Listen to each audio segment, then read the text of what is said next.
feature 5 major elements of derby fitness: strength, agility, power, core strength, and endurance.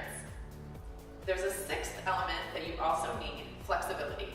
And while it's not to be underestimated, it's outside of the scope of this test. The test is designed to be done at the beginning and the end of most roller derby athletics training programs, or on your own about 3 to 4 times a year. Before we get started, here's a few tips to help you get the most out of the test. Attempt the test on a day when you feel relatively fresh, so not the day after a bout or a really hard training session. Do all of the exercises in order and do it the same order each time you do the test so that you can compare apples to apples each time. Use optimal form at all times.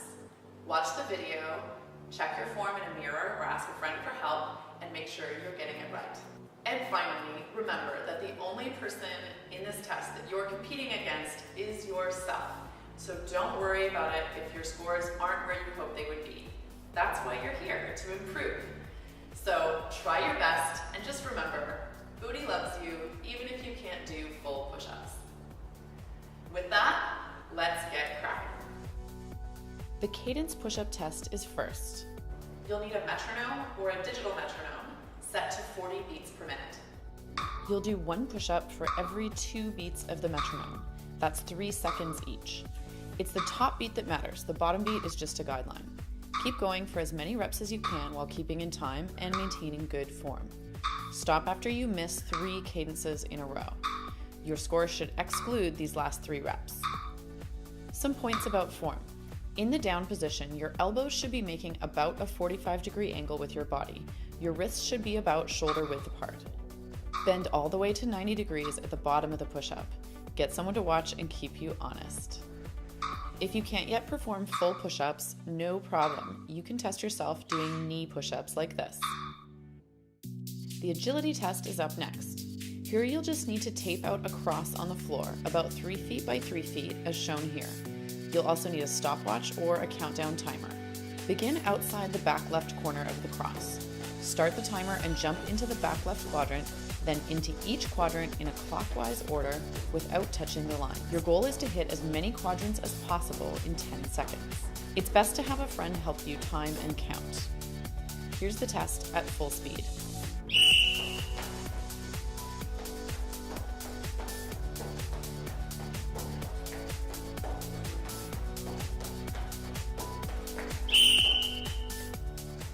So as you can see, my score on that was 31 because I did 7 full tours of 4 plus 3 before the whistle went. Do the test again going counterclockwise. Record your score and average the 2 scores. Here are some notes on form. You should jump with your feet together as a unit. Don't let them become disconnected from one another. Subtract half a point from your score each time you touch the lines in your test. If you let your arms flail around like this, it will be more difficult to move quickly around the circuit. Just like on skates, if you keep your arms braced and your core tight instead, it will help you. If it's your first time trying this, feel free to take some practice runs before you start your recorded test.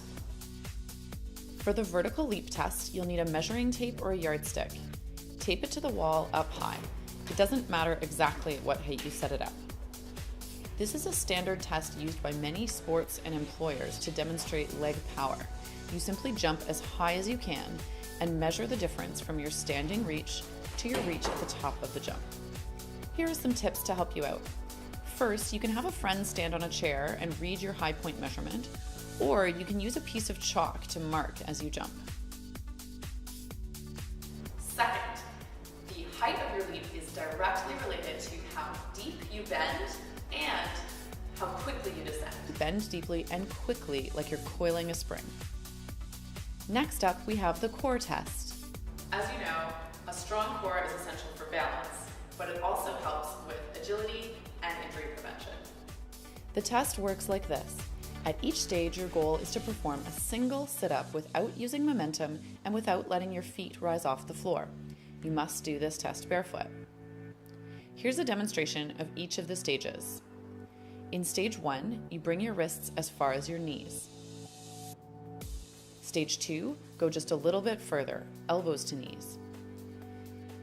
Now you go further still, bringing your chest right up to your knees. Stage 4 gets tougher. Cross your arms around your waist and sit up till your arms touch your legs. For stage 5, place your hands at your ears, elbows out, and sit all the way up. In the final stage, stretch your arms overhead and sit all the way up without swinging your arms. You do just one sit-up in each stage until you reach a stage that you cannot successfully complete. Return to the previous stage and then complete as many reps as you can. Your score is your highest successful stage and the number of reps you completed. Here's what the wrong form looks like. Using momentum to lift your upper body, or allowing your feet to lift off the floor. If either of these is necessary for you to complete your sit-up, it just means that you're not quite strong enough for that stage yet, and you should return to the previous stage. Finally, we are on to the endurance test. We are going to run this as a time challenge, so how quickly can you complete all of the reps while maintaining good form? Here's the test. We're going to do 3 rounds of skater strides, lunge jumps, high knees, and squat thrusts. Here's what it looks like. Start your stopwatch and begin. For this exercise, stay low the entire time, as though you're speed skating down a straightaway. You don't need to pop up in between, it's not a big jump. Here, both knees should form 90-degree angles in the down position. Keep your front knee aligned over your front foot, and keep your torso upright. Try not to lean forward. High knees are easy to cheat on, but don't do it. Knees up to at least your hip level each time. Go slower if you have to. The way to count all the reps in the test is by total number of reps. So 20 skater strides means 10 per side, not 20 per side. Same with lunge jumps and high knees. The rep number listed is a total. The operative word in squat thrusts is squat. So shoot for a 90-degree squat, both here and here.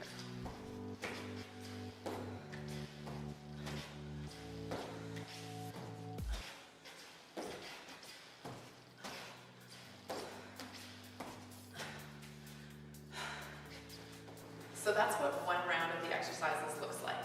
You'll do 2 more rounds in a row without stopping and record your time at the end. Now that you've watched all the exercises, you are ready to go. I want you to get pumped for this test. There is no reason to be nervous or apprehensive. You are going to rock this. If not today, then the next time you do the test. When you have finished the test, please go to the link below and enter your scores into the worldwide database of Derby Fitness.